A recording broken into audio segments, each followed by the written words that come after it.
akong kwento tungkol sa aking classmate na ubod ng ganda.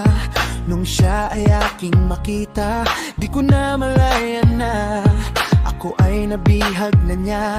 At ako ay nagtataka sa aking nadarama, bawat ngiti niya'y kumikinang. Kanya't tatakay at sana ako'y iyong mapagbigyan na mapasa akin ang iyong puso. Araw-araw kong pinagdarasal na ikaw ay mapasakin at pangako